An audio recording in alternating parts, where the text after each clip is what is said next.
السلام علیکم ورحمۃ اللہ وبرکاتہ۔ وعلیکم السلام۔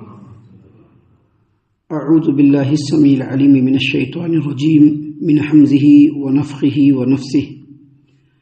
بسم اللہ الرحمن الرحیم۔ ومن آیاتہ خلق السماوات والارض واختلاف السنتکم والوانکم ان فی ذلک لآیات للعالمین۔ اور اللہ تبارک و تعالیٰ کی نشانیاں اور اس کے تصرفات میں سے ایک یہ بھی ہے کہ اس نے آسمانوں اور زمین کو پیدا کیا، یعنی آسمانوں اور زمین کی تخلیق یہ اللہ تبارک و تعالیٰ کی نشانیاں اور اللہ تبارک و تعالیٰ کے تصرفات میں سے ہے۔ اور تمہاری زبانیں اور تمہارے رنگ مختلف ہونا یہ بھی اللہ تبارک و تعالیٰ کی نشانیاں اور اس کے تصرفات میں سے ہے۔ اور علم والوں کے لیے اس میں بھی کئی نشانیاں ہیں۔ محترم سامعین کرام، سورۃ الروم سورہ نمبر 30 اور اسی سورت سے آیت نمبر 22 یعنی 22 نمبر کی آیت کریمہ ابھی آپ کے سامنے تلاوت کی گئی۔ بفضل اللہ، بعون اللہ، بتوفیق اللہ، آیت کریمہ کا ترجمہ بھی آپ تمام کی خدمت میں پیش کیا گیا۔ سامعین کرام، جیسا کہ ہم نے کل جو دو آیات آپ کے سامنے پیش کیے تھے، آیت نمبر 20 اور 21، ان دونوں آیتوں کی تفسیر کے شروع اور آغاز میں ہی میں نے بتایا تھا کہ وہ دو آیتیں اور اس کے بعد کچھ آیتیں ہیں جس میں اللہ تبارک و تعالیٰ نے بڑے ہی دل نشیں انداز میں، بڑے ہی اچھوتے انداز میں اللہ تبارک و تعالیٰ کی قدرت اور اللہ تبارک و تعالیٰ کی عظمت اور اللہ تبارک و تعالیٰ ہی پورے کائنات کا مختار و مالک ہے، اس کے بارے میں اللہ تبارک و تعالیٰ نے بڑے ہی دل نشیں اور اچھوتے انداز میں بیان فرمایا ہے۔ اسی سلسلے کی یہ بھی ایک آیت ہے جو اس کی کڑی ہے۔ اللہ تبارک و تعالیٰ نے یہاں پر بیان فرمایا ہے کہ اللہ تبارک و تعالیٰ کے عظمت اور اللہ تبارک و تعالیٰ کی قدرت کاملہ کی ایک دلیل یہ بھی ہے کہ اس نے آسمانوں اور زمین کو پیدا کیا۔ یہ آسمان جو بنا ہے اس کو انسان دیکھے تو خود حیران ہو جائے، چونکہ ہم لوگ ہر روز دیکھ رہے ہیں تو ہم لوگوں کو حیرانی نہیں ہو رہی ہے۔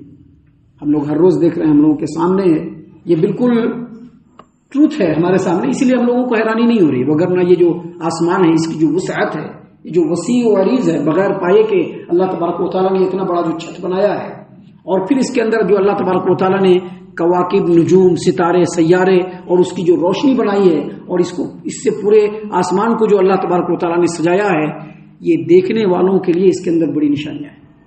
اللہ تبارک و تعالیٰ کی قدرت کو اگر دیکھنا چاہتا ہے انسان تو آسمان کو دیکھے۔ اللہ تعالیٰ نے قرآن کریم کے سورۃ الملک میں اسی بات کو بیان فرمایا ہے کہ تم آسمان کو دیکھو، تم کو اس میں کہیں پر بھی شگاف نظر نہیں آئے گا، کہیں پر اس کے اندر کریک نظر نہیں آئے گا۔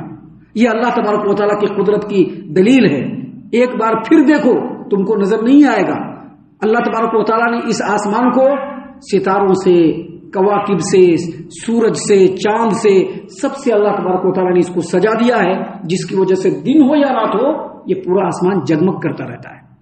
سامعین کرام، اللہ تبارک و تعالیٰ نے پھر فرمایا کہ اللہ تبارک و تعالیٰ کی نشانیاں اور تصرفات میں سے یہ بھی ہے کہ اس نے زمین کو پیدا کیا۔ یہ جو زمین ہے، اس زمین کی وسعت کو دیکھیے، اس کے پھیلاؤ کو دیکھیے، اس کی کثافت کو دیکھیے، پھر اس کے اوپر جو اللہ تبارک و تعالیٰ نے پہاڑوں کو، دریاؤں کو، سمندروں کو، چٹانوں کو، پٹھاروں کو، سورج اور درختوں کو اور مختلف قسم کی چیزوں کو جو اللہ تبارک و تعالیٰ نے زمین کے اندر پیدا کر کے بسا دیا ہے، اس کو بھی اگر انسان غور کرے تو اللہ تبارک و تعالیٰ کی قدرت کاملہ کو ایکسپٹ کیے بغیر نہیں رہ سکے گا۔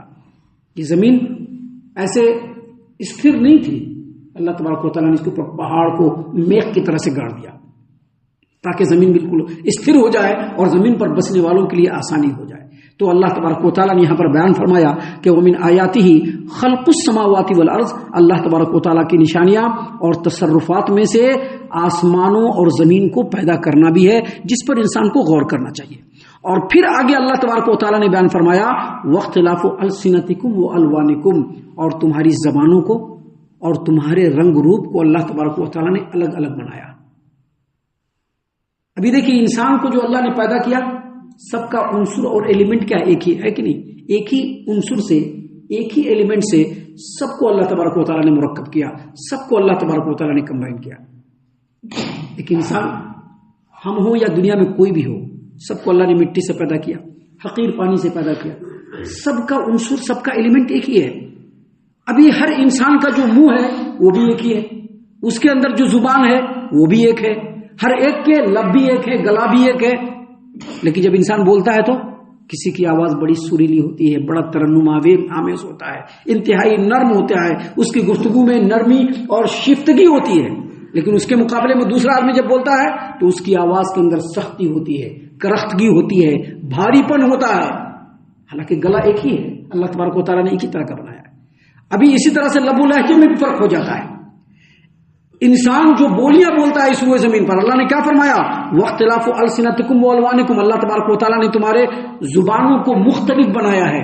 مختلف بنایا کا مطلب یہ ہے کہ جب بولتا ہے تو کسی کی آواز بڑی نرم ہوتی ہے، کسی کی آواز بڑی سخت ہوتی ہے. اسی طرح سے اس پورے روئے زمین پر جو بسنے والے انسان ہیں ان کی زبانیں، ان کی بولی بھی الگ الگ ہے. کہیں عربی بولی جاتی ہے تو کہیں فارسی بولی جاتی ہے، کہیں فرینچ بولی جاتی ہے تو کہیں اٹالین بولی جاتی ہے، کہیں ہیبرو بولا جاتا ہے. ابھی ہمارے اس ملک کے اندر دیکھیے تو کہیں پر مراٹھی بولی جا رہی ہے، کہیں پر ہندی بولا جا رہا ہے، کہیں پر اردو لوگ بول رہے ہیں، کہیں پر لوگ ملیالی بول رہے ہیں، کہیں پر کنڑ بول رہے ہیں، تمل، تیلگو، بھوجپوری، پتہ نہیں کیا کیا بول رہے ہیں. تو اس روئے زمین پر بسنے والے انسانوں کے بے شمار جو لینگویجز ہیں یہ سب اللہ تبارک و تعالیٰ کی طرف سے. ابھی جو کنڑ بول رہا ہے کوئی اپنے باپ کیا سے نہیں لے کر کے چلایا، یہ اللہ تبارک و تعالیٰ نے سکھایا ہے لوگوں کو. کوئی اردو بول رہا ہے تو اس کا اپنا بپوتی نہیں ہے، اللہ نے اس کو پیدا کیا اس زبان کو، اور لوگ اس کو سیکھ کر کے بول رہے ہیں. کیا ہر آدمی اردو بولتا ہے؟ کیا نہیں، ہر آدمی اردو نہیں، جو سیکھتا ہے وہی بولتا ہے. تو اللہ تبارک و تعالیٰ نے بے شمار لینگویجز اس روئے زمین پر پیدا کیا اور لوگوں کی زبانوں کو الگ الگ بنایا. آپ اس میں بھی مزید غور کیجئے. جیسے مثال کے طور پر یہ کرناٹک کے اندر کیا بولی بولی جاتی ہے؟ کنڑ بولی بولی جاتی ہے. لیکن آپ دیکھیں گے کہ کرناٹک کے ایک علاقے میں جو کنڑا بولا جاتا ہے، کچھ کلومیٹر دور چلے جائیں گے تو وہاں پر وہی کنڑ بولا جائے گا، لیکن اس کے اندر الفاظ کا پھیر ہوگا. اس کو ہر آدمی نہیں سمجھ پائے گا. جو علاقے کے لوگ ہوں گے وہی سمجھیں گے کہ ایک علاقے میں جو کنڑ بولا گیا وہ ایک الگ لہجے کا تھا، اس کے اندر الفاظ ذرا الگ تھے. پھر دوسرے علاقے میں کرناٹک میں گئے، وہاں پر بھی کنڑ بولی جا رہی ہے، لیکن اس کے اندر الفاظ الگ ہیں، لہجے الگ ہیں، جس کو مقامی لوگ ہی سمجھ سکتے ہیں، دوسرے لوگ نہیں سمجھ سکتے ہیں. پھر ہر زبان کے اندر جو الفابیٹ ہوتا ہے سب بالکل الگ الگ ہوتا ہے، اس کا جو پروننسیشن کرنے کا جو انداز ہوتا ہے وہ بھی الگ الگ ہوتا ہے. یہ ساری چیزیں اللہ تبارک و تعالیٰ نے یہاں پر بتلایا ہے کہ اللہ کی نشانیوں میں سے ایک نشانی ہے. علماء کرام کے لیے نشانی ہے کہ علماء کرام کو سمجھنا چاہیے، علم والوں کو سمجھنا چاہیے، اہل دانش کو سمجھنا چاہیے کہ یہ سارے زبان جو مختلف ہیں یہ اللہ تبارک و تعالیٰ کے بنائے ہوئے ہیں. اس سے کسی کی برتری ثابت نہیں ہو سکتی ہے، کوئی بڑا نہیں بن سکتا اس سے. اور اسی طرح سے اللہ نے فرمایا واختلاف السنتکم والوانکم، اللہ نے تمہاری زبانوں کو الگ الگ بنایا اور تمہارے رنگ و روپ کو بھی الگ الگ بنایا. ابھی اس روئے زمین پر دیکھیے، جیسا کہ کل میں نے حدیث بیان کی تھی آپ کے سامنے، سنن نبی داؤد کتاب السنہ باب فی القدر حدیث نمبر 4693، جامع ترمذی ابواب تفسیر القرآن باب ومن سورۃ البقرہ حدیث نمبر 2955 نمبر کی روایت. نبی کریم صلی اللہ علیہ وسلم نے فرمایا کہ آدم کو اللہ تبارک و تعالیٰ نے جب بنایا تو پورے زمین کے مٹی کو گھسیٹ کر کے ایک مٹھی مٹی سے بنایا. اور پھر جب آدم کی نسل چلی تو کوئی گورا ہوتا ہے، کوئی سفید ہوتا ہے، کوئی کالا ہوتا ہے، کوئی سانولا ہوتا ہے، کوئی گندمی رنگ کا ہوتا ہے، کوئی درمیانی رنگ کا ہوتا ہے. یہ رنگ جو ہے الگ الگ، یہ اللہ تبارک و تعالیٰ کی قدرت کی کاریگری کے اوپر دلیل ہے. بعض لوگ یہ کہتے ہیں کہ انسان کا جو رنگ ہوتا ہے اور اس کا جو اسکن ہوتا ہے اور اسکن کا جو کلر ہوتا ہے اس کے علاقے کے آب و ہوا کے اثر سے ایسا ہوتا ہے. یہ بات کلی طور پر مانی جانے والی نہیں. کیوں؟ کیونکہ آپ دیکھیں گے کہ ایک ہی ماں باپ ہوتے ہیں کہ نہیں ہوتے؟ ایک ہی ماں باپ ہوتے ہیں اور اس ایک ماں باپ کی اولاد ہوتی ہے، جگہ بھی وہی ہوتا ہے، لیکن اس ایک ماں باپ کی اولاد میں ایک اولاد گورا ہوتا ہے اور دوسرا اولاد کالا ہوتا ہے. کیوں؟ کیونکہ یہ اللہ تبارک و تعالیٰ کی نشانی ہے. رنگ و نسل کی بنیاد پر نہ کوئی بڑا ہو سکتا ہے نہ کوئی چھوٹا ہو سکتا ہے. اس میں مزید اور بھی پہلو ہے.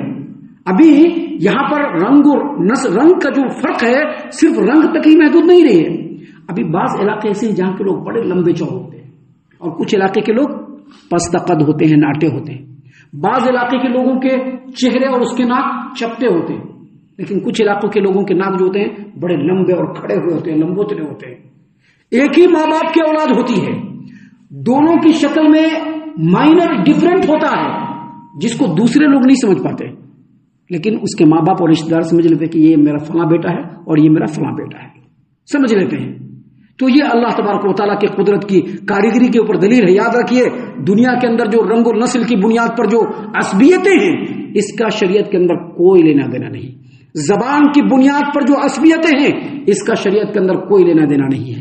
اس روئے زمین پر اگر کوئی برتر ہے، کوئی تقوی والا ہے، کوئی پرہیزگاری والا ہے، وہی اصل میں برتر ہے۔ ہر کوئی برتر نہیں ہو سکتا ہے۔ جو جتنا اللہ تبارک و تعالیٰ کو راضی کرنے والا ہوگا، اتنا ہی وہ تکریم کے لائق ہوگا، عزت کے لائق ہوگا، اللہ تبارک و تعالیٰ اس کو عزت سے نواز دے گا۔ تو یہاں پر اللہ تبارک و تعالیٰ نے اپنی قدرت کی کاریگری کی دلیل کو بتلایا ہے کہ ومن آیاتہ، اور اس کی نشانیاں اور اس کے تصرفات میں آسمانوں اور زمین کا پیدا کرنا ہے، رنگ اور زبان کا مختلف بنانا ہے، یہ بھی اللہ کی نشانی ہے۔ ان فی ذلک لآیات للعالمین، اور اس میں اہل علم کے لیے نشانیاں ہیں کہ اہل علم اس پر غور و فکر کریں کہ اللہ نے ہر خطے کے لیے الگ الگ رنگ، ہر خطے میں الگ الگ زبان اللہ تبارک و تعالیٰ نے بنایا ہے۔ ایک ہی ماں باپ کے بچے ہیں لیکن الگ الگ رنگ ہو سکتے ہیں، الگ الگ شکل و صورت ہو سکتی ہے۔ ایک ہی علاقہ ہو سکتا ہے، وہاں پر مختلف قسم کے لوگ ہو سکتے ہیں۔ ایک ہی علاقہ ہے، زبان ایک ہی ہوگی لیکن اس میں بھی اختلاف ہو سکتا ہے۔ تو اس میں اہل علم کے لیے نشانیاں ہیں، اور اس پر اگر انسان غور و فکر کرے تو اللہ تبارک و تعالیٰ کے قدرت کو وہ بالکل ایکسیپٹ کیے بغیر نہیں رہ سکے گا۔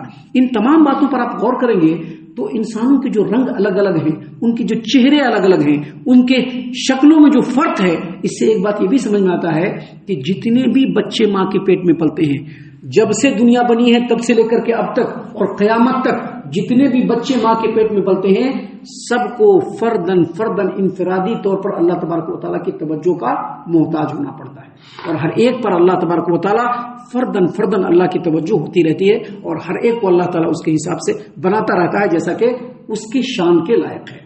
ہم اللہ سے دعا کرتے ہیں کہ اللہ تعالیٰ ہم تمام کو ان باتوں کے اوپر خوب غور و فکر اور تدبر کرنے کے ساتھ ساتھ ان باتوں پر عمل کرنے کی بھی توفیق عنایت فرمائے، آمین۔ اللہ تعالیٰ ہم تمام کو صحیح معنوں میں پکا سچا مومن مسلمان بنائے، اللہ اور اس کے رسول صلی اللہ علیہ وسلم کی اطاعت و فرما برداری کرنے والا بنائے، صحابہ کرام رضی اللہ عنہم کے طریقے پر چلنے والا بنائے، جنت الفردوس میں جگہ عطا فرمائے۔ اے اللہ ہم تمام کو جہنم سے پناہ دے، اے رب العالمین ہم تمام کو جہنم سے پناہ دے، اے مالک الملک ہم تمام کو جہنم سے پناہ دے، آمین یا رب العالمین۔ وما علینا الا البلاغ المبین۔